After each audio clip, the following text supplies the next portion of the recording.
Okay. Thank you, ladies and gentlemen. Welcome to tonight's council meeting, the 26th of September 2023. Welcome to our guests in the gallery.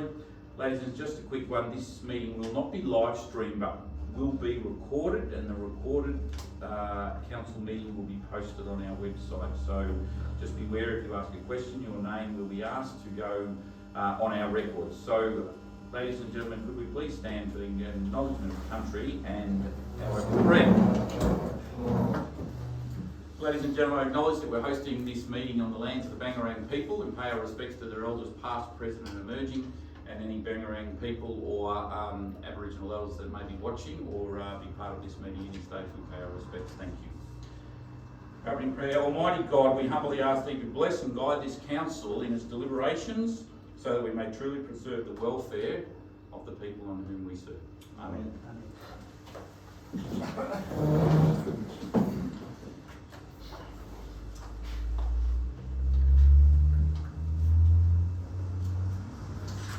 Just quickly go around the room, and I'll start with Director Goonan just to introduce our roles here at Council so that everybody is aware, including on our meeting. So Director Goonan, please.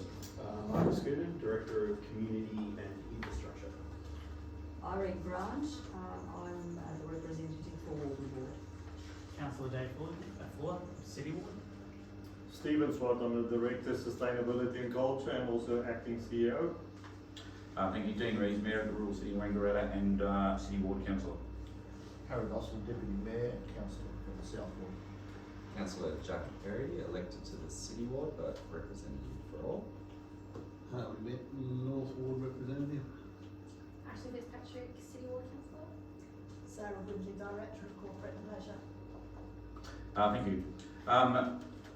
Ladies and gentlemen, a big thank you to the South Wangaratta Fire Brigade for hosting us here tonight at this great venue out here, and we look forward to coming back again in another year. So thank you. I'll also point out tonight that this will be a reasonably quick meeting, so we look forward. I'm trying to drag it out now. Can you see that?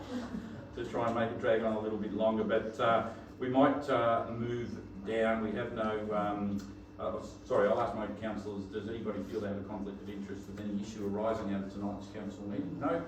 Okay, we'll move forward. So we'll hear for the confirmation of the minutes, item number 7. Could I have a mover for the confirmation of the minutes? Councillor Bussell and a seconder, Councillor... Sorry? No, Councillor Benton and Councillor Fuller to second that. Does anybody have anything to say on that one? No? Put that recommendation for acceptance there to the vote. All those in favour? And the recommendation is carried. We'll move on down to council reports, and we'll move straight to corporate service, corporate and leisure, and I'll hand over to Director Brindley for 13.1, which is our privacy policy for 2023. Thank you, Director. Thank you. I'll just use the microphone for the purpose of the recording. So the first item is to present to Council to endorse the revised draft privacy policy for a period of community consultation in line with Council's community engagement policy. This is a major Council policy and it's been reviewed as part of our standard review cycle for our major policies. It's been updated to incorporate the latest legislative requirements. And the policy exists and refers specifically to how Council collects, uses and discloses personal information that we need in order to conduct our business and the services that Council provides, and outlines Council's legal obligations for how we look after that data. Also, it outlines how Council will the processes Council will follow should we ever have a data breach of that personal information. So the recommendation is for councillors to endorse the draft policy for community engagement for a period of 28 days starting from this Friday, and either to return to a future council meeting if submissions are made requesting change, or alternatively to adopt the policy without further resolution if we don't receive any feedback requesting change. Thank you. Thank you, Director. Any questions from the gallery on this issue? Say no. Can I have a mover, please? Councillor Grant and Councillor Fitzpatrick. Councillor Grant, did you need to talk on the recommendation? No, I think it's self-explanatory, the report. There's nothing more I can add. Thank you. Councillor Fitzpatrick? No? Okay. Would any other councillor like to talk on the recommendation? No. I'll put the recommendation to the vote. All those in favour? And the recommendation is carried. Thank you. Director Brindley, I'll come back to you now at 13.2, which is our financial statements and performance statements for the year ended the 30th of June, please. Thank you. So this report presents to councillors seeking in principle approval of the financial statements for the last financial year, the performance statement and the governance and management checklist. And subject to that in principle endorsement, they will then be forwarded to the Victorian Auditor General. The year-end financial statements undergo an external audit process which has been completed and went very smoothly, and the statements are then shared with the Audit and Risk Committee for their review and comment, which that meeting was held on the 19th September, and the Audit and Risk Committee recommended to councillors to approve the statements in principle. A couple of highlights are just we're reporting a surplus for the last financial year of $22,295,000 and a comprehensive result of $122,866,000. Increases to revenue came from the annual increase to rates of 1.75% as per the rate cap, increased operating and capital grants revenue, which helps make ratepayers' money go further for the community, and an increase to other income of 6.9 million, which relates primarily to movement in the valuation of our landfill rehabilitation provision. From an expenses perspective, they decreased by 7.76 million, and that's related mostly to a decrease in depreciation following a review of the useful lives of our fixed assets, and again the changes to the landfill provision. So the Mayor will speak more to the achievements of the year when these are re-presented in the annual report following Fargo's certification.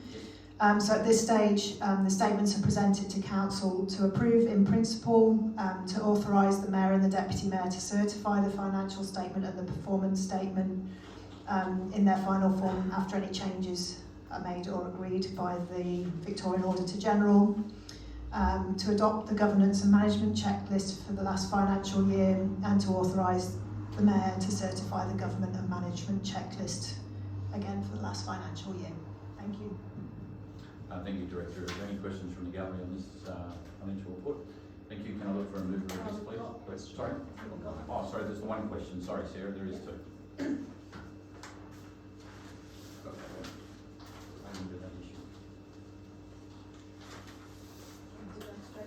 Jump straight into the question. We do have a question, and we will list the person's name that made that question, and Sarah will give a response. And thank you very much for the question. So thank you to Jeremy Craybill for your questions, which are regarding the reported staff turnover figures. And there's a number of questions in two parts, but I'll answer both. So the first is asking about discrepancy between the actual forecast, budgeted and projected staff turnover figure from that was adjusted in the 23-24 budget to that reported in the annual report. Last year we had a target of 10% for our turnover, and the actual figure reported in the annual report is 24.2%. So understandably asking why is that difference there, and why have we continued to project a 10% turnover rate, and also what's driving that turnover rate and what is Council doing to bring that back to past levels. So a few pieces to unpick. First thing, that's absolutely correct. We didn't adjust our goal of achieving an overall 10% turnover rate, despite the increases over the past 3 years, and we will correct that in future reports. The change to the turnover in terms of the increase that's been seen in the past 2 to 3 years, that was initially driven by the impact of COVID, and in some cases staff fatigue, as staff worked incredibly hard to keep council services running, and then look for a change of scene through that period. more recently, the significant changes to the economic environment and a nationwide shortage of workforce has seen, increased job opportunities. Many sectors experiencing much higher turnover. Local government is absolutely no exception to that, and that's also been seen in the turnover rates reported by a number of neighbouring councils too. Prior to COVID, and why the 10%? So prior to COVID, we consistently had employee turnover in the range of 10 to 13%. We do believe that that heightened turnover rate is now peaking, and that we'll start to see that come down again, and we still want to get back to those 10% levels that we had 3-4 years ago. We did look into this last year's actual figure, and the 24.2% reported actual does include seasonal and casual staff.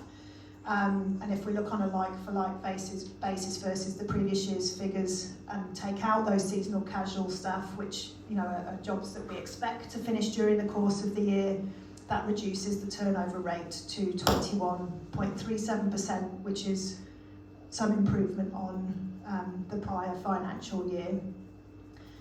What are we doing to help return our employees? There's a whole number of things that we're doing as a council, but some of the examples are that we undertake an annual employee engagement survey, develop action plans off the result of the feedback that we receive from staff and implement those throughout the year. We're currently negotiating our enterprise bargaining agreement, and that's a process that's underway, which includes agreeing the annual pay increments for council employees. We take steps to support the mental health and wellbeing of our staff through things such as, in the last year we appointed a new employee assistance provider, and we've assisted business areas to recruit and fill roles and vacancies more easily to try and avoid any staff fatigue by keeping teams fully resourced, by streamlining the application process and running some different recruiting campaigns, which have been very successful. So that's the first part of the question. The second part of the question is asking, why doesn't the performance report display the budgeted and projected amounts for each KPI?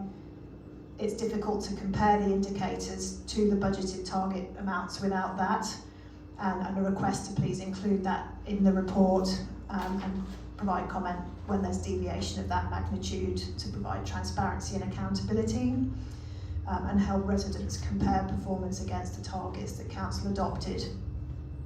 So just to explain why the report's set out the way it is, every year when it comes to developing the annual report, just wait for that motorbike, Local Government Victoria provides a model template for all councils to use, so we follow that model template, and that includes the performance statement, so that's just what we've used.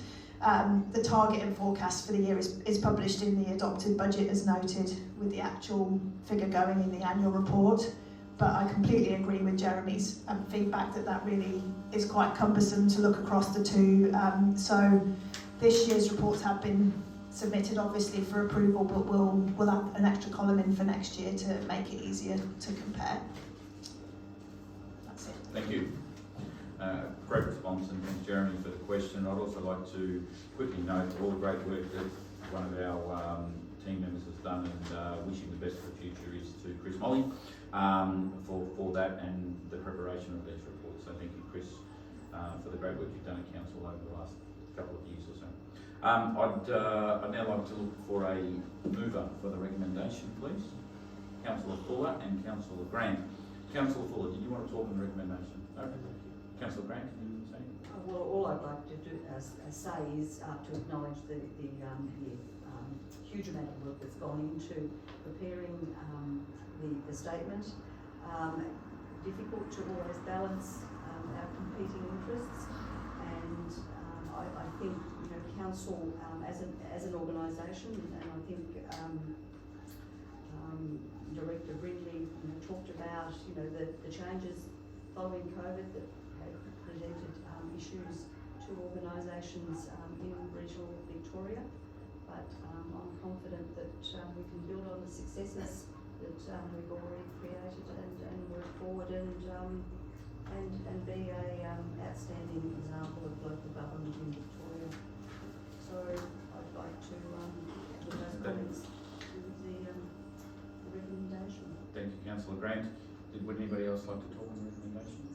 Councillor Harry, please. Briefly. Thank you. Yeah, I'll just back up those comments by Councillor Grant and just acknowledge the team in pulling together this really substantial piece of work. Also acknowledge the closure of a couple of audit items and acknowledge that there are a few outstanding items, but the nature of those is relatively minor, and I've got good confidence that they will be closed out in due course. So yeah, just thank the team and look forward to the Victorian Auditor General's response. Thank you. Yep, thank you. I'd also like to agree that the great work everybody's done, not just Chris, but also looking forward to getting the report back from Vago approved and having it posted in the annual report with my comments around that in the annual report. So thank you to everybody. If there's no further comments, I'll just hand back to Councillor Fuller as the mover. You want to end off? No, you're okay. I'll put the recommendation to the vote. All those in favour? And the recommendation is carried. Ladies and gentlemen, we'll now move down to item number 18, which is just the minutes from the advisory committee meeting, and as purely the council notes the minutes of these advisory committees. If there's no questions from the gallery, I'll ask for a mover, Councillor Fitzpatrick, and a second to Councillor Grant. There's nothing to say, Councillor Fitzpatrick, on that, or Councillor Grant. Anybody else have any comments there? No? Put the recommendation to the vote. All those in favour? And the recommendation is carried. Thank you there. We'll now move on to, there's no notice of motion, no urgent business, and we'll move on to public question time. There is a public question that is in writing that I will read out, and I will respond to myself because it involves myself on that one. So this question comes from Alison Winters. And I appreciate Alison's question and picking up this abnormality from an MAV meeting that I attended, noting that Council voted against the resolution at an MAV State Council meeting on the 19th of May, calling the Victorian Government to actively work for the local government sector and other relevant stakeholders to support councils and their communities to hold inclusive activities and events that celebrate the collective diversity. Is this still Council's position, or will Council support its LGBTQIA+ community reverse this position and hold inclusive activities and events that celebrate our collective diversity? So there was, this was an MAV state conference that I attended. I will state that when you vote, you have a little pocket thing in your hand and you vote A or B or A or C or D, whatever the question may be. And when it came to this recommendation, it was a long recommendation and there were two parts to it, and I voted against the recommendation going as a whole and it to be voted on singly and to be divided into two motions. Now, that was done early on in the, there to split that motion, and then it came back later on. It was, I think it was number 100 from my memory of the State Council meeting, and I'm just not sure whether I was even there at that time that it was voted on, and I'm not sure whether the vote has gone to no because I didn't answer, and I look at a couple of the other regional councils. We normally leave it about item number 65 so we can get home and miss the traffic, and the recommendation to that shows us as voting against that recommendation, and that certainly wasn't the purpose of it. So I will endeavour to talk to the MAV and get my position on that reversed. So I will also go on just to state that I'd just like to take the opportunity to confirm that Council is strongly committed to supporting and celebrating our LGBTQIA+ community and collective diversity more broadly. Council actively holds inclusive activities and events and proudly initiates, takes part in and manages partnerships that celebrate diversity and inclusivity. Examples of such these activities and the partnerships that we include in our day-to-day operation here is we're a member of the North East Pride Collective Partnership. We established a diversity and inclusion committee and joined the Pride in Diversity. We have the development and inclusive Wangaratta action plan and framework, funding support for Line Wangaratta to support programs and activities, developed a fair access policy to make it fairer for women in sport who use facilities and grounds, embedding equity impact assessments of new programs, policies and services, supporting Wear It Purple Day and Pride Fair for Wangaratta, supporting 16 days of activism, activates to mark Ida Hobbit Day. We have our Grit and Resilience program and festivals. We have reconciliation action plans. We have NAIDOC events.